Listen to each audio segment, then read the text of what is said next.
Welcome back. We are back, folks. This is a rude awakening. I'm Sabrina Jacobs. July.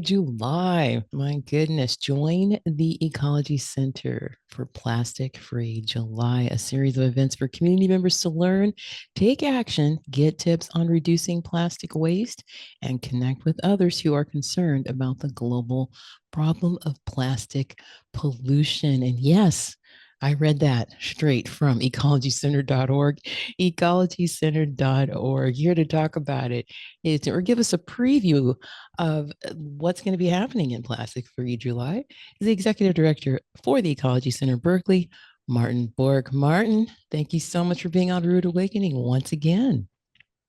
So great to be back. Thanks for having me on the show. All right. So, Plastic Free July, it happens every year.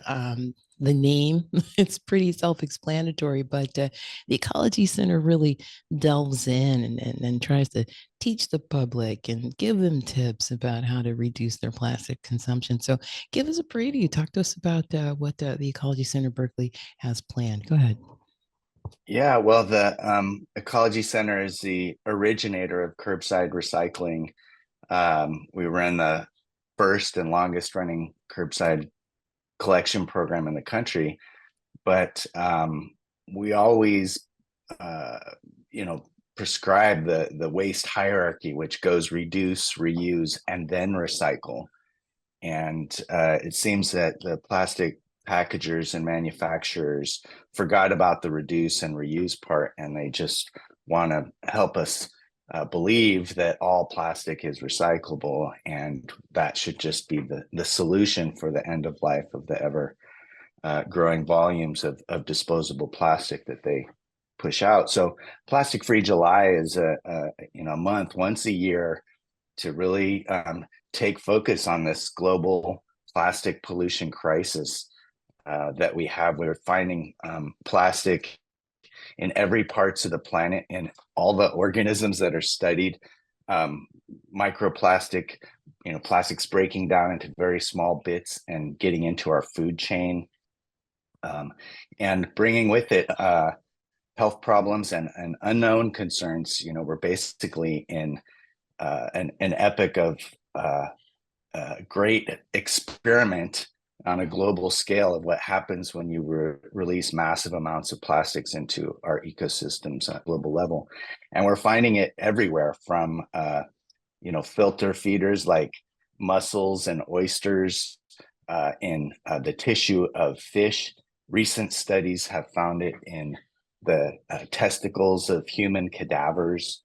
And there's great concern about its impact on reproductive health in humans, and all kinds of new studies coming out about it. So, it's part of the trifecta of global environmental crises that we're facing today, which are climate for sure, but also ecosystem collapse and species extinction, and the third one being toxics. And most of the toxics are really tied to petrochemicals. And so again, plastic is made from oil and gas. It is a petrochemical, used to be a petrochemical byproduct of the gas and fuel industry. And as those industries have recognized, read the writing on the wall that we're not going to be burning fossil fuels forever, they've really doubled down on making plastics a primary product for them to sell. And so Plastic Free July is a time when all of us can take a moment, take a month out of the year to really focus on what can we do.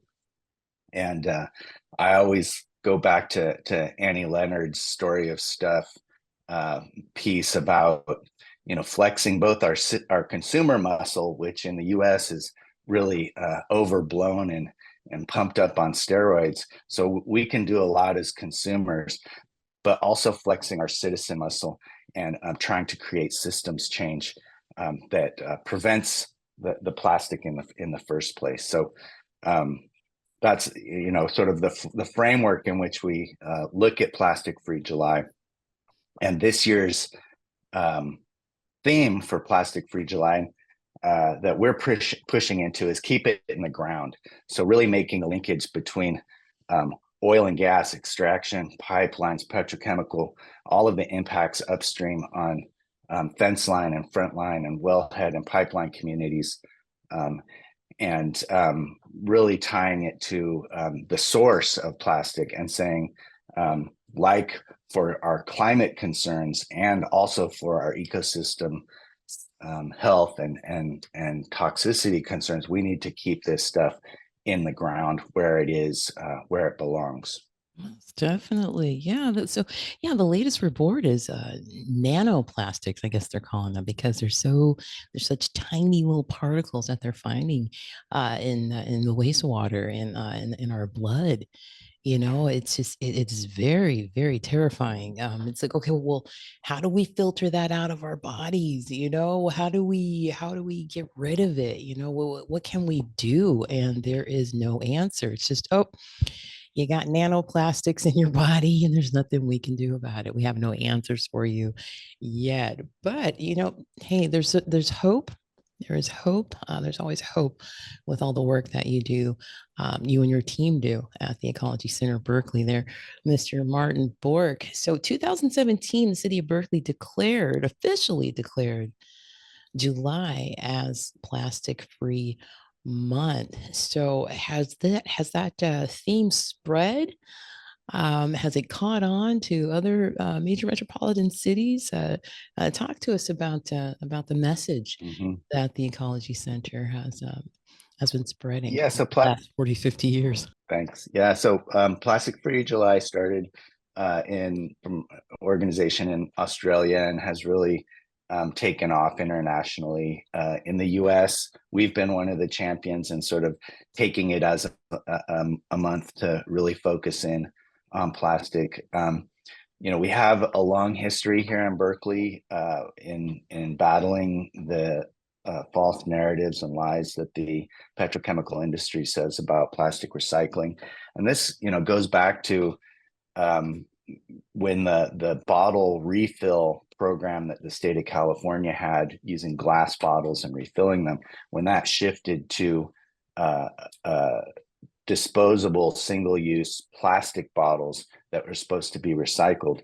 We fought against that and said, no, we should keep refill, and reduce, reuse, not just jump straight to recycle. So the history is deep and long. In the 1990s, we were under great pressure to collect plastic in the recycling program, and pulled together with other community organizations the Berkeley Plastic Task Force, and released the first report on plastic recycling from a consumer and community-based perspective, and just found at that time that most of what the plastic industry was saying about recycling was totally false, and really only narrow neck number one and number two bottles, beverage bottles and like shampoo bottles or detergent tubs had any market at all. And what's been revealed more recently is that industry folks knew this, and they documents have been discovered since showing that their inside people were saying recycling will never be an end of life solution on any meaningful way for the amount of plastics and the scope and type of plastics that they were talking about producing at the time. So they've known all along, and yet they continue to tell us that they're going to recycle it all. They're going to find ways to do that. And today, they have all these new schemes and so-called advanced recycling, which is neither. It's really dirty old 20th century petrochemical technologies that they've dusted off and are trying to sell again. They never worked or penciled out in the 20th century, and they certainly don't in the 21st century. But there's sort of a mad rush to make it look like it works, and so they're pouring tons of money into these chemical recycling plants and telling us, don't worry, we're gonna recycle it all, or touting the benefits of plastics to fuel as a solution. And these are really expensive, toxic, problematic. It's just like having another petrochemical process or another pyrolysis or chemical cracking plant. In some community somewhere.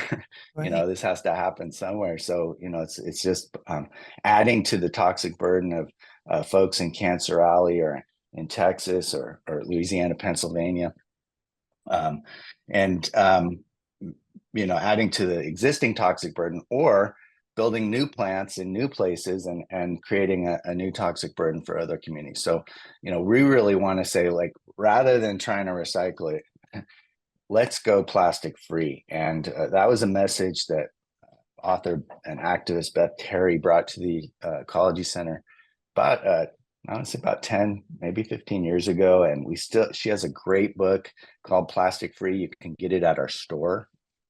And so, in terms of like what can you do as an individual, both to protect yourself from the health harms that might be related to plastic pollution.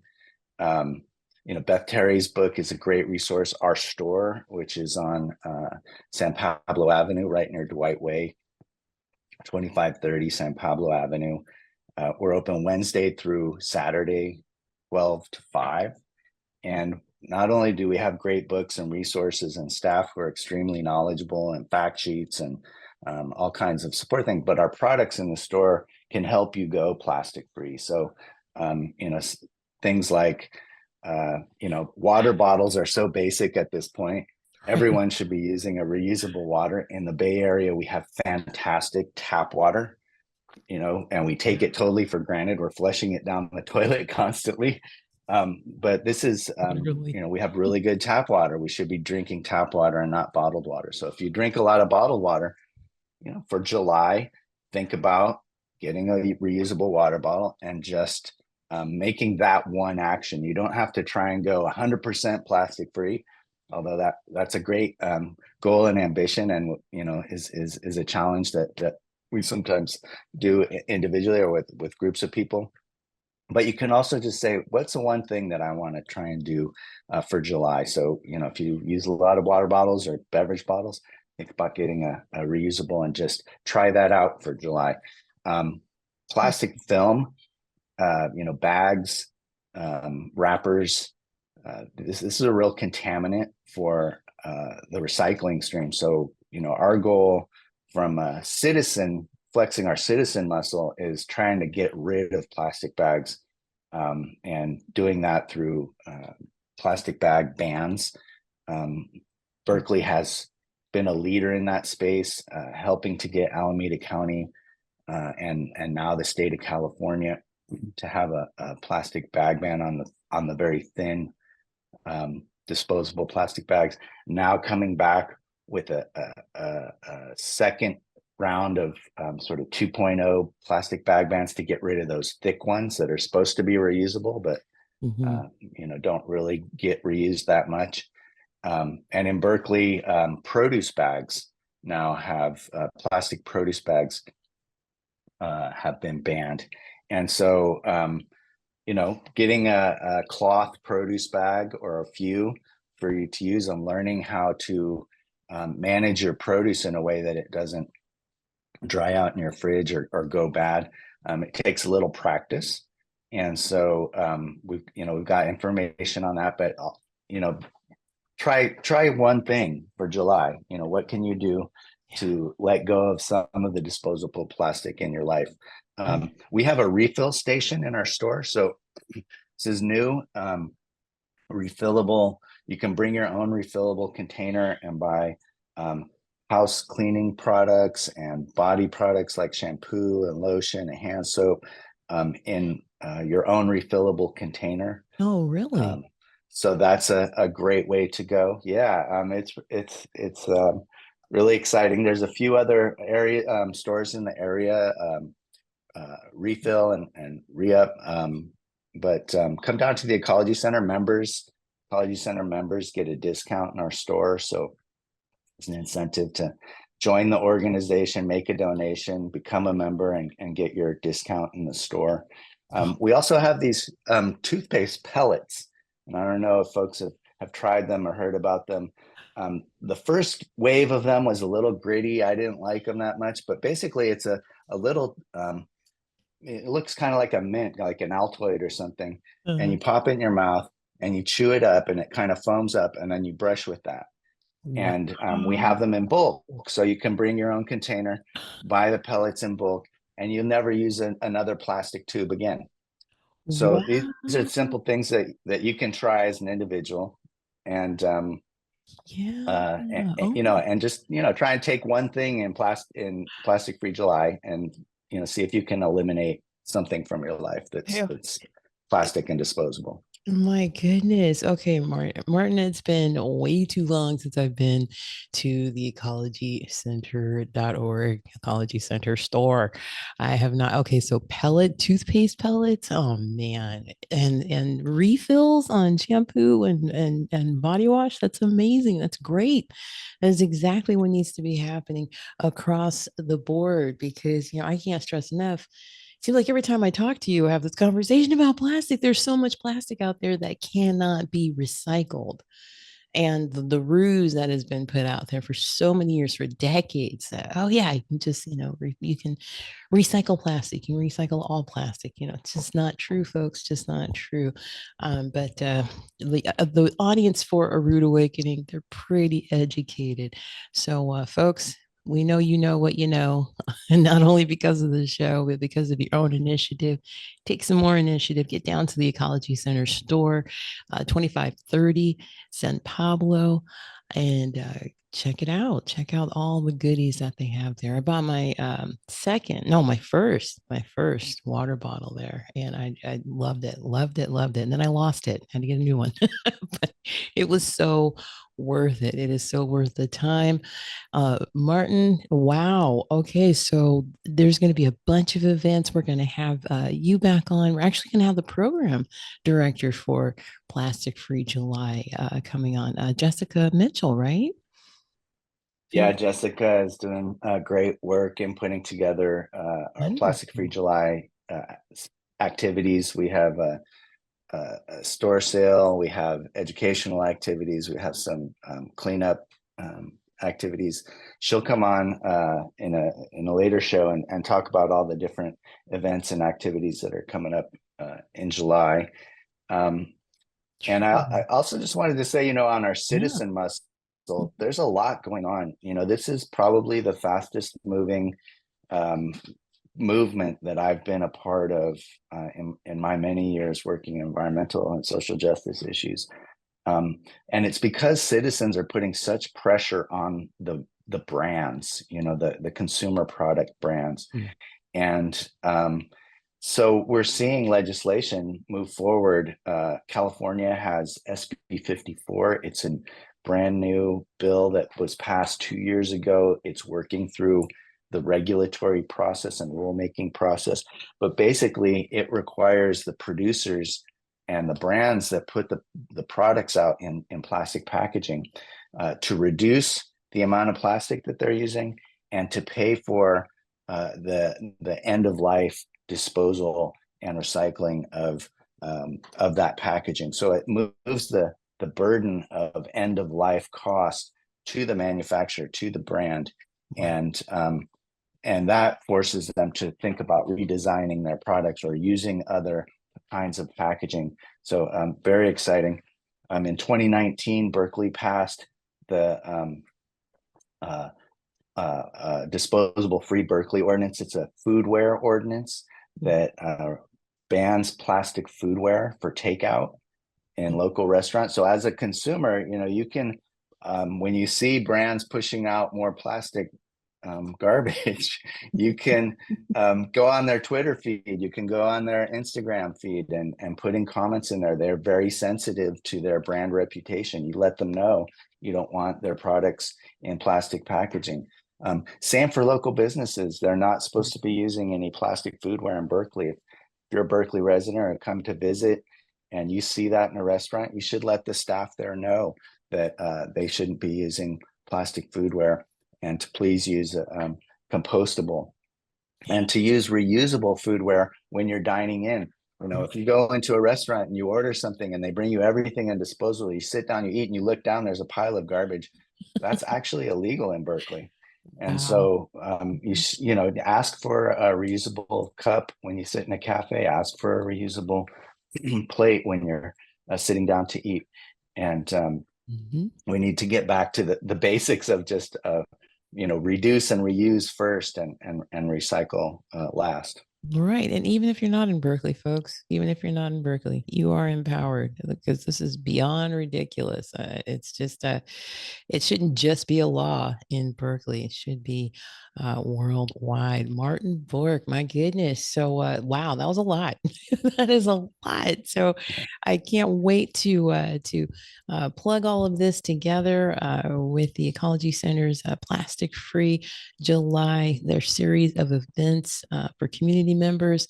Folks, that will be coming up in the coming weeks right here on A Rude Awakening. We're going to have the program director, and she's going to throw down and let us know exactly what to expect for July. Martin Bourque, Executive Director of Ecology Center, thank you so much for taking the time. Appreciate it.